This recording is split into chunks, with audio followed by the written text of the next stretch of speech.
Pandian store serial இன்னைக்கான எபிசோடில் குமார் கிட்ட வந்து அவங்க அம்மா சொல்கிறாங்க, நாங்கள் ராஜியை போய் அந்த வீட்டில் இருந்து கூட்டிகிட்டு வர போகிறோம் அப்படின்னு சொல்லிட்டு. நீ ஜெயிலுக்கு போனதுக்கப்புறம் அங்கே ரொம்ப பிரச்சனை நடந்துச்சு அப்படின்னு சொல்லிட்டு ராஜி சொன்னது எல்லாமே சொல்லிடுறாங்க. ராஜி வீட்டில் இருக்கும்போது அவங்க அம்மா அப்பா வந்து கூப்பிடுறாங்க. ராஜியும் வெளியே வந்துடுறாங்க. அம்மா உள்ளே வாங்க அப்படின்னு சொல்லி கூப்பிட்டா, இல்லை உன்னை இந்த வீட்டில் இருந்து கூட்டிகிட்டு போக தான் நாங்கள் வந்தோம், உள்ளே வரதுக்கு இல்லை, நீ சீக்கிரம் கிளம்பி வா அப்படின்னு சொல்லி. ஒரு நிமிஷம் இருங்க அப்படின்னு சொல்லிட்டு உள்ளே வந்து கதிர்கிட்ட கேட்குறாங்க, எங்கள் அம்மா அப்பா எங்கள் கூட பேச மாட்டாங்களான்னு நினச்சேன், ஆனால் இன்னைக்கு என் பேர் சொல்லி கூப்பிடுறாங்க, அவங்க வந்து என் வீட்டுக்கு என்ன கூப்பிடுறாங்க, நான் போகட்டுமா அப்படின்னு சொல்லி கேட்குறாங்க.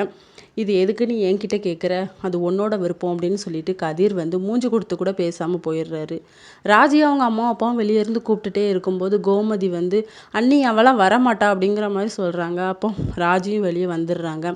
அம்மா என்னால் உன் கூட வர முடியாதும்மா, என்னை மன்னிச்சிரு அப்படின்னு சொல்லிட்டு. அரசி அவங்க அப்பா கூட்ட உடனே போனாங்கண்ணே, நீ ஏண்டி இப்படி பண்ணுற, வாடி நம்ம வீட்டுக்கு போவோம் அப்படின்னு சொல்லி. ஆனால் ராஜி வந்து என்னால் முடியவே முடியாதுன்னு சொல்லிடுறாங்க. கதிருக்கு வந்து செம ஹாப்பி. இதோட இன்னைக்கான எபிசோட் முடியுது.